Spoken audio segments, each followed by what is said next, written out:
Yan, welcome mga ka-painting. Sagutin lang natin tong comment ng ating isang subscriber, no. Mula kay mula kay Radsel Fontanilla 838. Boss, baka alam nyo po problema ng printer o Microsoft ko. Sa preview, pantay naman ang margin at settings ng papel. Tuwing magpiprint, tuwing magprint ako, siguro to sa MS Word, malaki space sa taas kesa sa baba. Canon G1010 ang gamit ko. Nung bago tong printer ko, ok naman.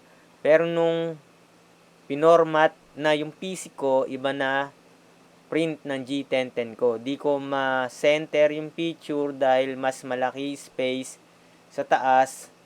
Pag naka-portrait yung papel, pag naka-landscape naman, malaki naman space sa kanan. Kahit pag nag-type ako sa MS Word, ang laki ng space sa itaas.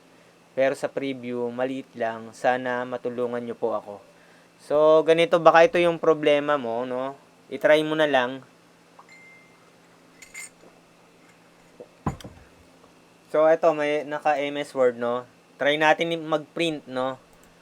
Print.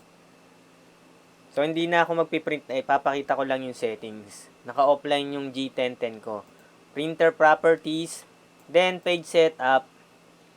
Then, mapapansin nyo dito, etong yellow, ibig sabihin, ito yung mas malaki yung space niya, no? Kahit pantay pa yung pagkakagawa nyo, mas malaki yung space dyan sa, kung nakaharap kasi sa akin, bali, nasa kaliwa.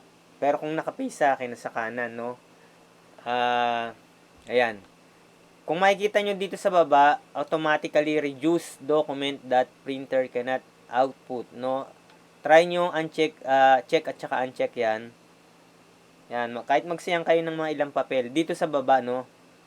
Long side stapling left. So, ibig sabihin, dito sa left, no? Sa left, yung kulay dilaw, mas malaki yung space niyan. Ngayon, pag pinalitan ko yan ng long side stapling sa right, yung right naman, yung mas malaki.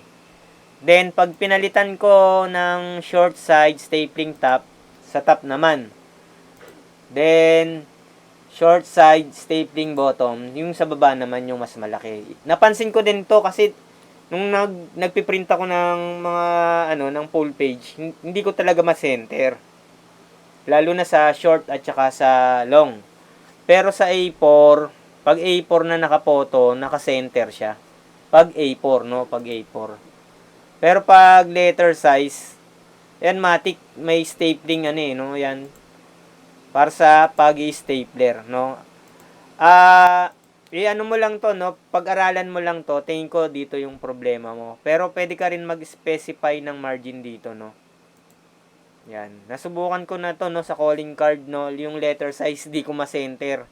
Yung nabili kong board ay letter size, nagtataka ako, nagba-back to back ako. Yung kabilang side, mas malaki, kaya hindi ko siya ma-center. Pero nung in-A4 ko siya, nasa center ko na. Then, photo yung settings. Pero ewan ko lang, baka ito, kasi hindi mo talaga masi-center eh. Walang option dito ng, ng,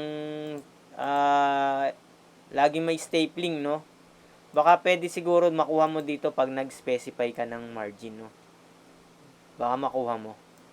Pero kung A4, naka A4 ka, yun nga, napansin mo yung yellow, no? Yung dito sa screen. Yung sa preview. Nagbabago-bago, no? Pag pinalitan mo, yan.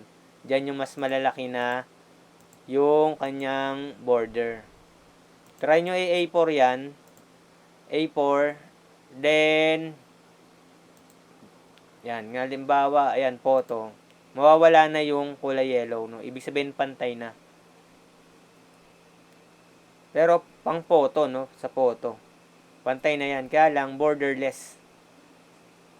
Pero pwede mo naman tanggalin yung option na borderless. Dito, page setup.